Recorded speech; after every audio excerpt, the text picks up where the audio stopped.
Yeah. Well, did it also cost them a chance at a college football playoff? Well, we found out 12 o'clock today. Well, really like 12:30. It took them 40, yeah. It took them a freaking eternity. I was actually really, really happy about it because then I was like, all right, perfect. I'll find out pretty quickly. Then we can transition into the NFL and have our 1:00 games be ready to go. Not so fast, my friend. They just took their sweet time just revealing everything. And look, they had all the graphics done and everything was ready. Just show us the damn graphic.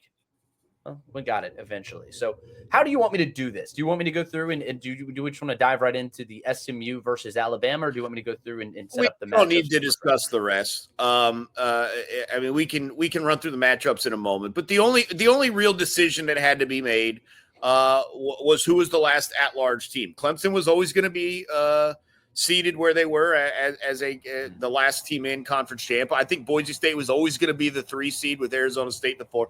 And the seedings all made sense. They very clearly did not penalize, and this is going to relate to SMU as it did to others.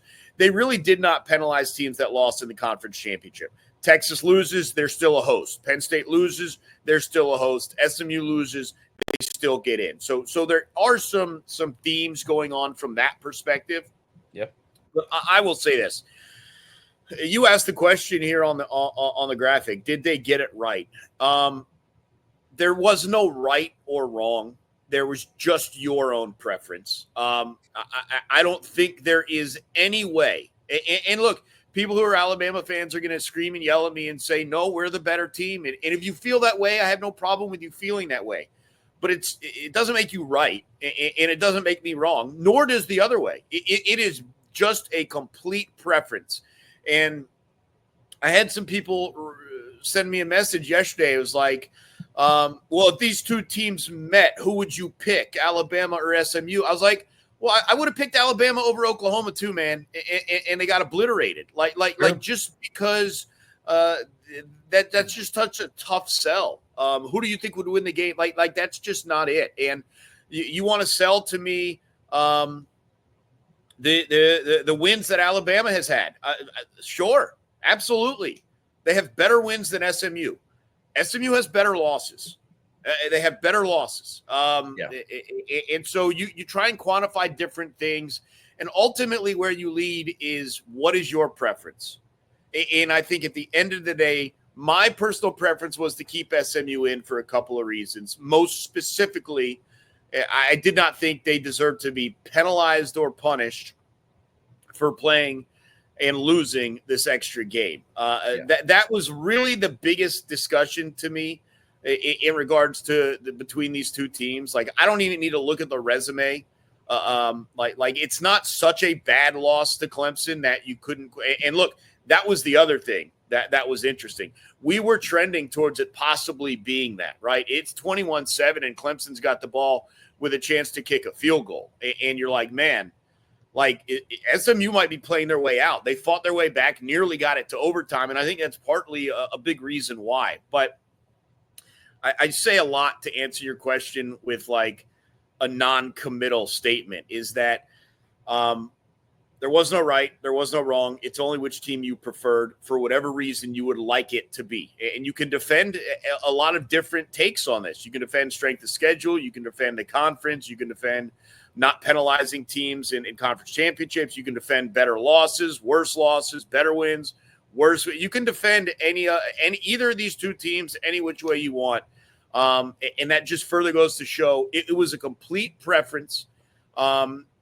Now, I will say this, because I almost tweeted this out before the committee made their announcement. Yeah. And maybe you don't feel this way.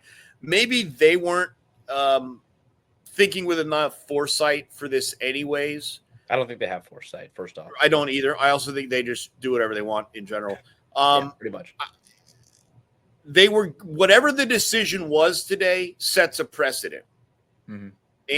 And I just didn't know which precedent they were going to set. But penalizing SMU is a bad precedent. It may have been for the right reasons, for the right intentions with Alabama and the better wins, and I get that. Tougher schedule, sure. It may have been well-intentioned, but it would have been a really bad precedent to set. So, again, not trying to hate on Alabama. None of these teams are perfect or infallible. I'm glad they did it this way for a number of reasons, but most specifically, the precedent of not penalizing teams who lose in your conference championship game. Although the asterisk, I think, you are losing to a team that was in the top 20. It's not an unranked bum that came and got you. This was a good Clemson team that got you. So I think it was the right decision. But that, again, just my preference. Yeah. Well, I say, did they get it right? And the answer is absolutely they got it right. I think I picked the exact thing. So if you go check it out, GChap ATL, I tweeted this out late last night, and I was right. So yeah, of course they got it right because it's what I predicted. But no, I kid. But look, SMU over Alabama was the correct decision, and it's the correct decision for the one reason, and you said it. Conference championship games are very important to college football, at least over the last 30 some odd years since they were instituted league wide. And it's a very important thing for the committee to maintain the relevancy of a college football playoff and a conference championship game. That was something that was extremely important to them when they were going and expanding in the first place. You can't then turn around and penalize a team for a loss potentially in in their conference championship game. Period. And they did that. Right? They did a good job of not penalizing those teams. None of those teams really saw anything significant happen to them outside of, SMU drops, and of course they are the 11th seed in this game or in this tournament, but look, they don't drop really all that far. And it's just because they had to drop a little bit below Clemson and whatever. You had to make it all work, and you have to build space for the teams who are going to go up in front of you. They end up in here as the 11th seed. But look, ultimately, they did get the right decision. And you can talk about strength of schedule and all their big wins and everything else, but Alabama lost to two teams that they should not lose to. The loss to Tennessee is one thing. That's fine. You could talk about their win over Georgia. You could talk about their win over LSU on the road. You could talk about what they did to Missouri. That's fine. But the fact that everybody is sitting here on social media and on Twitter, and I was a little bit more active with people than I normally am, just sort of calling out all these Alabama fans who were a little ridiculous in some of their comments and saying like, oh, well, now you're going to decentivize all of these non-conference games and everything. You played Mercer in your out-of-conference schedule. Let's not sit here and talk about Alabama as if they were sitting there playing Notre Dame, as if they're playing, I don't know, they're playing SMU or they're playing USC or any of these other big programs. They were playing smaller programs in their out-of-conference schedule. They lost games to 6-6 SEC opponents. That's inexcusable. You do one of those things, fine. It's a bad week. Maybe your quarterback is not playing well, or he gets hurt, or something else. Some weird things happen in college football. But you lost by 3 touchdowns to Boomer Sooner, a team that needed to beat you to play in a damn bowl game. Get out of here with that comments. Like the thought that they belong in the field of 12 with a chance to go win a national championship, having lost 2 games to teams that are 6-6, is comedy to me. Their wins were great, and their wins are why they're in front of Miami and why they're in front of Ole Miss and why they're in front of South Carolina. That's why they are where they are. SMU is where they are is because they have 2 losses. Yes, they do. One was a tight one to a BYU squad who was on top of the Big 12 for much of the season, and they end up in the top 20. The other one is to a Clemson team who, look, it was in the conference championship game. So, no, the committee got it exactly right. Alabama had absolutely no business doing that. Plus, the precedent that you discussed, that precedent would have been a dreadful decision from the committee. If they penalized SMU and knocked them out of the playoff for playing in and losing a tight contest with Clemson in a conference championship game after being definitively in. Make no ifs, ands, or buts about it. They were the 8th ranked team in America before the college football playoff reveal, before the ACC championship game. They were definitively in it then. What would have changed over 1 week to knock them out? I'll tell you, not a damn thing. Alabama was sitting at home. Alabama had no business getting the benefit of the doubt in this one. I understand it if they have 2 losses. Fine. That's a different discussion, a different argument entirely. That third loss to Oklahoma was the backbreaker, period. You lost in that fashion. You didn't score an offensive touchdown. Hell, you scored 3 points. That was disgusting, a despicable affair from Alabama. They had absolutely no business. I feel very strongly about it. They made the exact right decision. But let's move into. Did you want to say anything about what I just said? About my diatribe, I guess. Well, no. Look. I just. I don't know if it's the committee's job to keep the significance and importance of conference championship games, but that's what they did here. Excuse me. They minimized the risk while still maximizing reward of conference championship games. Yep. They may change things up and they may go against the precedent they've set next year. I still think it was an important decision to make, especially when it's not like an obvious wrong decision. And I'm not saying it's a wrong decision, but like there would have been other situations where like certainly it would have been the wrong decision to keep SMU in. But this wasn't that. And so I thought it was important they did. Yeah. And look, it was a good decision. It was the right decision. And I think that let's start here. I do want to ask you this, and then I have a little story as well. Go ahead. I love story time. So they do keep SMU in, and we've talked about our feelings on that. Did you actually think the committee was going to? I was about 70% sure they would. After the way the game ended. After the way the game ended, I thought I was about 70%. And I think that probably is important too. I think if they lose by 21 and not a 50-plus yard field goal at the end, maybe that is a different discussion, and maybe that's too small a metric, but whatever. I was not as positive that they were going to make this decision. So I am listening to the selection show in my car. I'm on the road and I'm listening to it. And like, it was just one of those weird visceral reactions. My dad had texted me, "Hey, is SMU in? What's going on?" Yeah. And they're doing the thing and they don't announce it. They do it, with the graphic on the show. Yeah.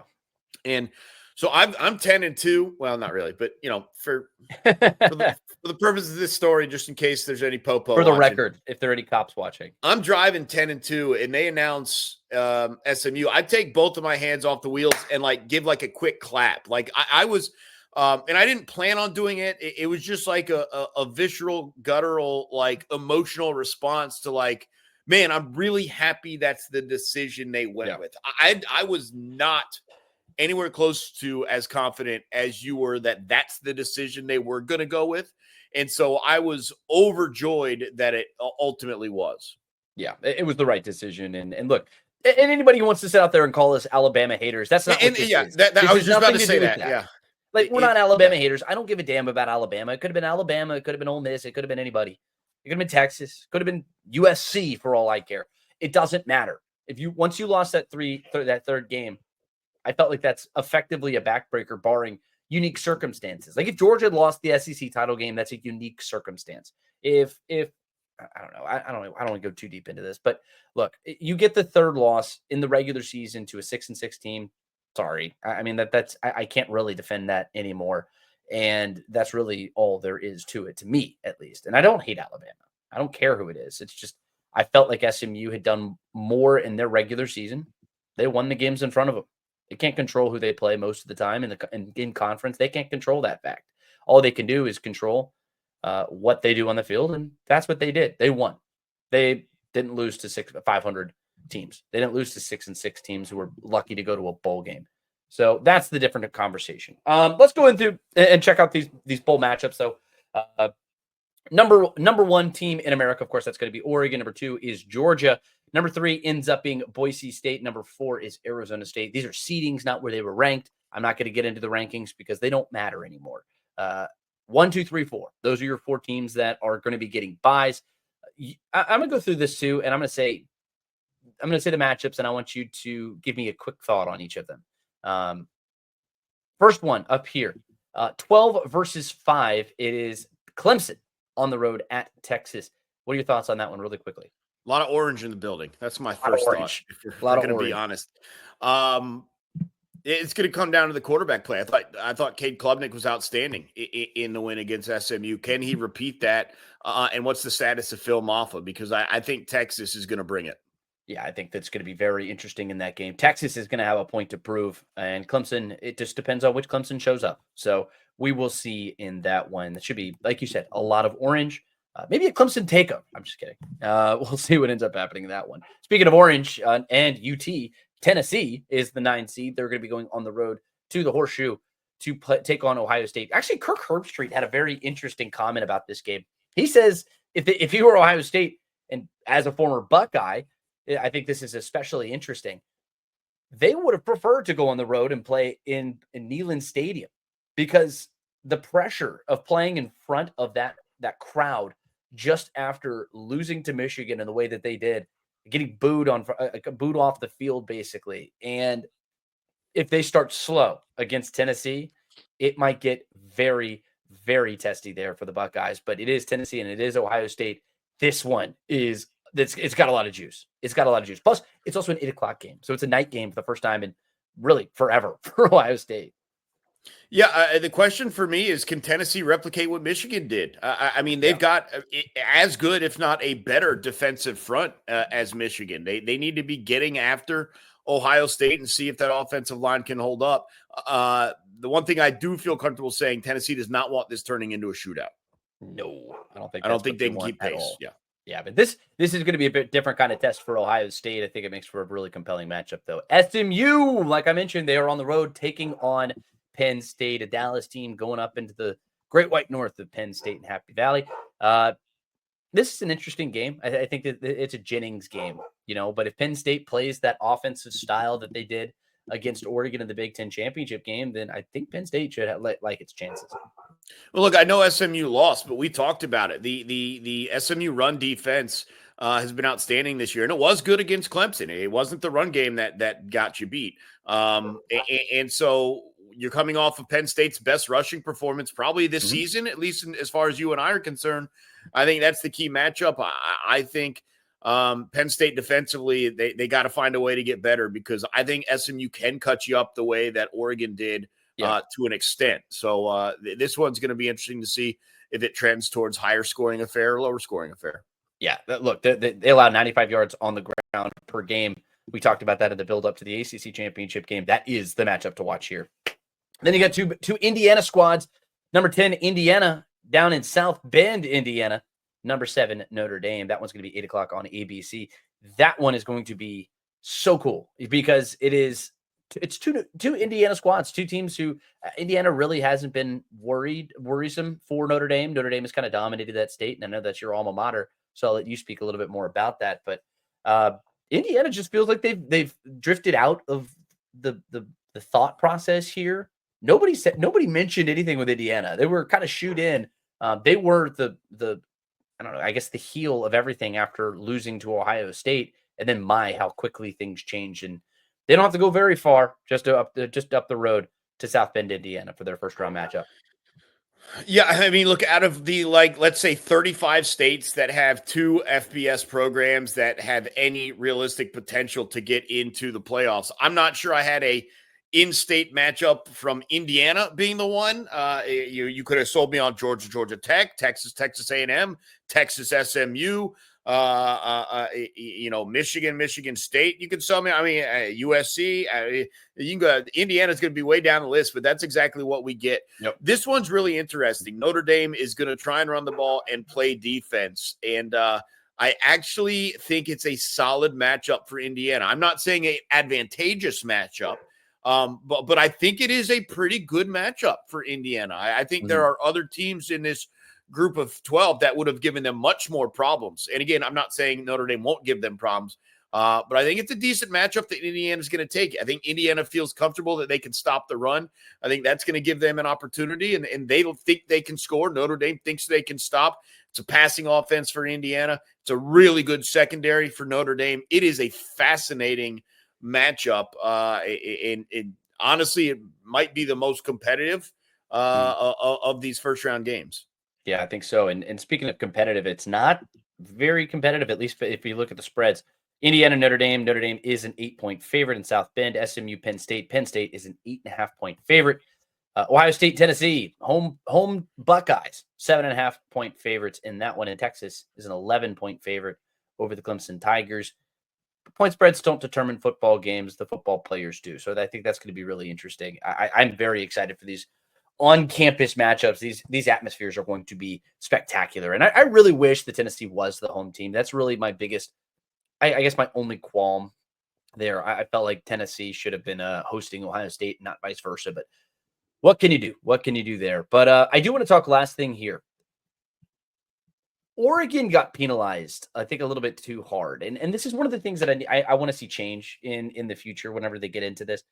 First and foremost, I think they need to reseed when they move forward, and they need to be able to play whatever lowest seed actually wins out of the first round, right? I think that's where Oregon needs to. It kind of got screwed in that regard.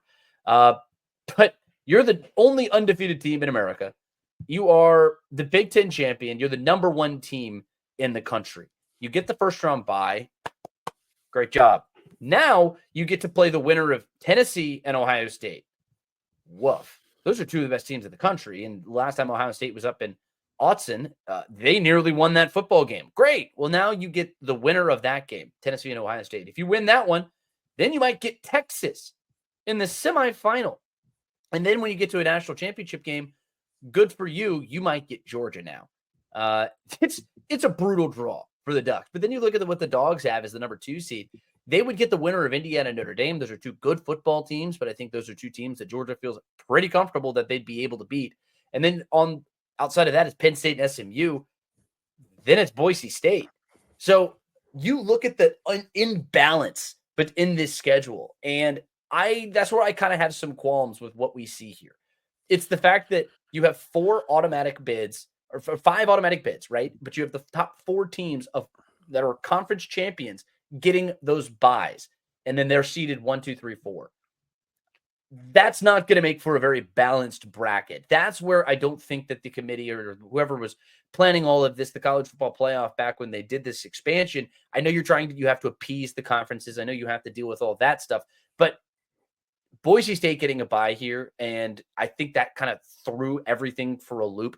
Arizona State getting a bye, I think it throws everything for a loop. I understand why it happens again, but it makes for imbalanced brackets when it's all said and done. And Oregon is getting the short end of the stick, and Georgia's really getting a cakewalk by relative measure, right? And I don't know if there's a perfect way to do this where you can check off every box and appease every party. But Oregon's got to be pretty pissed off about their route to a college football playoff. Yeah. I mean, look, I heard a couple people mention it, and no one's given a real suggestion beyond the fact that, all right, no automatic bids for conference champs, or you get automatic bids, but not necessarily the bye, and you just rank the teams. But we're talking about trying to win a national championship, man. Like, yeah, the path isn't going to be easy. Beat the team in front of you. You're supposed to be the best team in the country. Stop complaining. You haven't even played the game yet, man. Like, you may dominate Tennessee or Ohio State. You may. Like, you may dominate Arizona State or whoever. I don't know why we're trying to make up a controversy before. No controversy here. No controversy. I'm just making a point. I also think, like, and I use this, and maybe you call it an excuse, whatever. I say it a lot. Like, I also don't think we need to make like crazy overreactions to a 1-year sample size. No, it is the first year. And things may work out differently next year, where Georgia has a much tougher path as a 2 seed and BYU or whatever. It just, it's tough to say, but yeah. I understand. The only real suggestion would be, all right, you win your conference championship, you get a bid, but you don't automatically get a bye. We're just going to sort the teams, and the top 4 get buys, and maybe that's a little bit more fair. But like, I don't know, like Texas and Ohio State, would either of them have been in the top 4 anyways? I mean, maybe Texas, I guess. Well, your top 4 would have been, I think, what it ended up being. It would Texas and Penn State, Texas, Penn State, Georgia, and Oregon. That was going to be your top 4, just based off of the way they seeded. All right, so Ohio State's the 5 seed. Like, yeah, they still would have had to face off. Yeah, but then they're the 5 seed and not the 8 seed. Did you see what I'm saying? Like yeah, there like, are little whatever. things in this that I feel like you just need to rank the teams as they are, and they just so be it. Look, you're gonna Rank have the to teams run as they are. through. You play whoever's in front of you. Like I don't know. Yeah, I but just the don't thing is, buy yeah, this. I get the fact that you're gonna have to beat some of these teams if you want to win a national championship, but that's not the point. It's the fact that for some reason you've got Ohio State, who's the 5th ranked team in the country, but now all of a sudden they're number 8, and then that throws off the balance of a bracket, and it defeats the whole point of seeding teams. It's just weird the way it all comes out, and I just don't like the way that the bids push their way, and it throws off the competitive balance of a bracket, which is the whole point of having you face the lower seed, and supposedly that's going to be a different type of team that you face, a lesser than quote unquote opponent. But that's not the case. There are 9 seeds, 8 seeds that I would take 10 times out of 10 over 3 seeds and 4 seeds. So I don't think that makes a whole lot of sense. That's all I'm trying to say. And it doesn't like you get a bye, fine, but it's like I also think that you need to be able to choose your opponent. Perhaps I think that would be an interesting way of appeasing as many parties as possible. If you're Oregon, you're the number 1 team in America. I'm going to go play in the Rose Bowl, and I'm going to choose which opponent I play. And I choose Arizona State, or I choose Clemson. I choose anybody. It doesn't matter who they end up choosing. They could choose anybody they want, and then it goes down that way. Does that make sense? I think that could be an interesting way to do it. People have suggested the choosing your opponent crap. It's never it won't do it. They won't do that. It's not like it's just not going to work out the way you think it is. It never does. You made a good point. You don't want to overreact to a small sample size, but this is something that I've kind of seen the writing on the wall for this for a little while, where you're talking about a 5 seed being a better seed than the 1 seed. That doesn't make any sense to me. Like, why would you open the door? Here's the problem is the premise is like there's a way around it, and there's not. Like they're at no point are they just going to seed teams based strictly on the records, right? So they're always going to still seed teams based on records, not who they actually think is the best team. In no world would they have seeded it the way that people are pretending it would have made sense. Like you're just not going to find ways to easy up the path. Like I'm not talking about easing up the path as much as it is what you're talking about. I'm talking about being an equitable path. I mean, the one that makes sense. It doesn't make sense. It's never going to make sense on a year-to-year basis.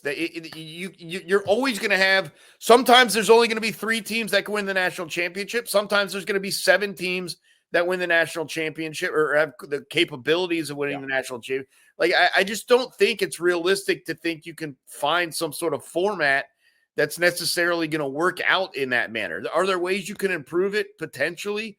But again, that's going to require removing automatic buys for conference champions. Yep. And that's all I want to do. I think the 4 highest teams should get buys, and the rest of it, figure it out. Get into the dance and figure it out from there. But look, this is the format that we have. This is the format that we're going to watch. And I think it's a format that we're all going to really enjoy. It's going to make for a very compelling final, month and a half or so of college football.